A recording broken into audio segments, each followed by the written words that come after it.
샬롬, 지난주 온라인이나 환경이지만 함께 모여 여름 수련회를 할 수 있음에 참 감사했습니다. 아마도 여러모로 풍성한 수련회가 아니었나 생각합니다. 특별히 수련회 때 주신 말씀을 기억하며 매일의 삶에서 하나님의 부르심에 합당하게 살아가는 저와 여러분이 되시기를 소망합니다.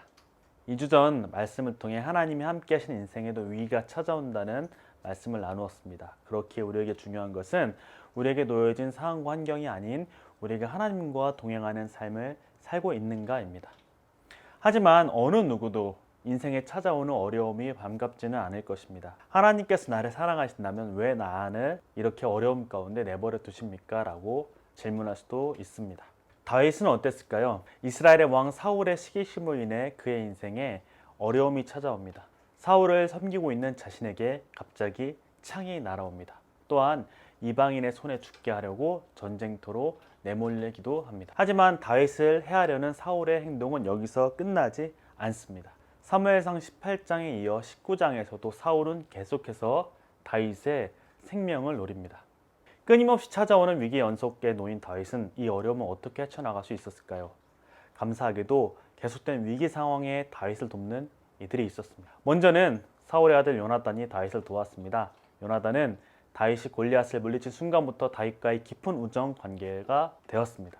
그는 다윗을 죽이고 싶어 안달이 난 아버지 앞에서 적극적으로 다윗을 변호합니다.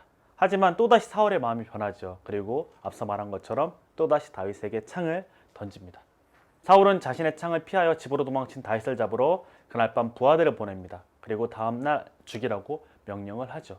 이 위기 가운데 한 사람이 또 다윗을 돕습니다. 이번에는 사울의 딸이자 다윗의 아내인 미갈이 다윗을 돕습니다. 다윗을 창문으로 내려보내고 침대에 다윗이 있는 것처럼 꾸미어서 부하들에겐 다윗이 병이 났다 말해서 도망갈 시간을 벌어줍니다. 또한 집을 떠나 도망자의 신세가 된 다윗을 돕는 이도 있었습니다. 바로 사무엘입니다. 새로운 이스라엘 왕에게 기름 부으라는 하나님의 명령을 따라 베들레헴으로 와 다윗의 머리에 기름을 부은 바로 그 사무엘이죠. 도망자 신세가 된 다윗은 사무엘의 도움으로 라마 나요트에 머물게 됩니다. 이 소식을 들은 사울은 부하들을 보내 다윗을 잡아오라고 명령을 합니다. 이러한 위기 상황 가운데 또다시 다윗을 도우시는 분이 있습니다. 20절 말씀인데요. 사울은 다윗을 잡아오라고 부하들을 보냈다. 그들이 가서 보니 예언자들 한 무리가 사무엘 앞에 춤추고 소리치며 예언을 하고 있었다. 그 순간 그 부하들에게도 하나님의 영이 내리니 그들도 춤추며 소리치며 예언을 하였다. 다윗을 잡으러 온 사울의 부하들에게 하나님의 영이 내려 그들이 예언하게 되는 일이 벌어집니다. 이 소식을 듣고 사울은 다른 부하들을 보냈는데요. 그들 또한 하나님의 영에 감동됩니다. 그렇게 3번을 보냅니다. 결국 자신이 다윗을 잡으러 직접 내려옵니다. 그러자 사울에게도 하나님의 영이 내려 그가 춤추고 소리치며 예언을 합니다. 그렇다면 하나님의 영이 왜 사울의 부하들과 사울에게 임하였을까요? 하나님의 영에 감동된 그들이 한 것은 다윗을 잡는 것이 아니라 춤추고 소리치며 예언을 하였죠. 그들이 이곳에 온 목적과는 상관없는 일입니다. 하나님께서는 그분의 영을 통해 그들이 이곳으로 온 목적을 이루지 못하게 하셨습니다. 쉽게 말해서 다윗을 지키시고 보호하시기 위해 하나님께서 친히 역사하셨다는 것이죠. 하나님은 요나단과 미갈, 사무엘을 통해 다윗을 사울의 위협으로부터 보호하시고 지키셨을 뿐만 아니라 하나님 자신이 친히 다윗을 지키시고 보호해 주셨습니다. 위기 상황 가운데 놓인 다윗에게 하나님은 생명의 보호자, 구원자가 되어 주셨습니다. 시편 59편은 다윗의 시로서 앞에 이러한 제목이 붙어 있습니다. 사울이 사람을 보내어 다윗을 죽이려고 그 집을 지킨 때에 16절 17절만 한번 읽어볼까요? 그러나 나는 나의 힘 대신 주님을 찬양하렵니다. 내가 재난을 당할 때에 주님은 나의 요새, 나의 피난처 되어주시기에 아침마다 주님의 한결같은 사랑을 노래하렵니다.